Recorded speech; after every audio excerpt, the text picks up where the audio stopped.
আসসালামু আলাইকুম, কেমন আছেন আপনারা? আশা করি ভালো আছেন। আলহামদুলিল্লাহ আমরা ভালো আছি। এই যে রোজানার ভিডিও নিয়ে চলে আসলাম আপনাদের মাঝে। আমরা কোথায় যাচ্ছি বলেন তো? ঘরে তালা লাগাচ্ছে, আমার হাজবেন্ড রেডি হয়ে সব বেরোচ্ছি। আমাদের যাওয়ার কথা ছিল কোথায় যাচ্ছি? কিসমত যেখানে নিয়ে যায় সেখানেই যেতে হয়। আমাদের যাওয়ার কথা ছিল বোম্বে। আমি আর আমার বাবু দুজনে যাওয়ার কথা ছিল। আমরা কারা যাব।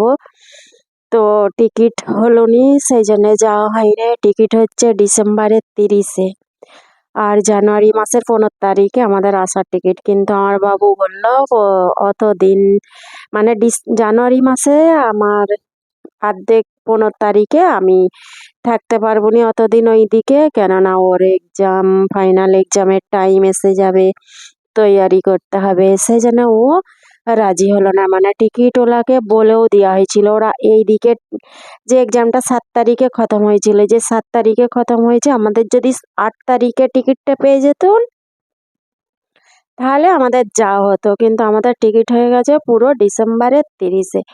ফের টিকিটওয়ালাকে মানা করে দিয়ে তারপরে আমরা, আর হাজব্যান্ড বলল চলো ঘরে আমার একটু কলকাতায় কাজ আছে, চলো যে কাজটা করে আসি। সেজন্যে ফের কলকাতায় যেতে হলো। ঘরে গেলাম, বাবার বাড়ি গেলাম, তারপরে ওখান থেকে কলকাতায় গেলাম। যে আমার কিছু কাজ ছিল, ওই কাজটা টুকিটাকি মিটিয়ে তারপরে আমরা ঘরে আসছি। এই যে আমরা গাড়ি করেই যাব, সেজন্য আমার কোমরে বেল্ট বেঁধে নিয়েছি। আমার হাজব্যান্ড বলল বেল্টটা বেঁধে নাও, তারপরে চলো এই গাড়ি করেই আমরা যাই হাসি মজা করতে করতে, অ্যাশ করতে করতে যাই। ট্রেনে আর ভালো লাগে না, এতে যে অভ্যাস হয়ে গেছে, 3-4 বার গেছি না এতে, সেই জন্য এতে যে অভ্যাস হয়ে গেছে ভালো লাগে। আমরা রাস্তায় যাই, একটু দাঁড়াই, চা পানি খাই, নাস্তা খাই, ফের একটু দাঁড়াই, আর একটু ঘোরাঘুরি করি। ওইখানে গাড়ি দাঁড় করে রেখে আমরা ঘুরতে থাকি। তারপরে ফের 1 ঘন্টা করে গাড়ি চালাতে থাকে।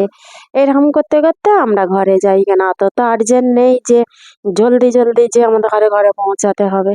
আমরা হেসে খুলে যেতে থাকি, ভালো লাগে। বাবু বলেছিল এবার আমরা ট্রেনে যাব। আর ট্রেনে টিকিট কাটবো করে তারপরে বলছে আর মুড বদলে গেছে, না ট্রেনে যাবো নি, গাড়িতেই যাব। এই যে ওই ঘর থেকে চলে এসেছি ঘরে। ওইখানে মানে সবাই ছিল বলে দেখা করতে গেছি, উপরে আঙ্কেল আন্টি ছিল, সেই জন্যে আমরা গাড়িতে এইটা বাঁধিনি, এটা পিছনে বেঁধে দিলে না রডটা যে আছে না লাগবে না, সেই জন্য বেঁধে দেবার আঙ্কেল আন্টি ছিল। ওনারা জানে আমরা ট্রেনে করে যাই, আমরা ট্রেনের টাইমে বেরোই ঘর থেকে, সেই জন্য ওনারা জানে আমরা ট্রেনেই যাই।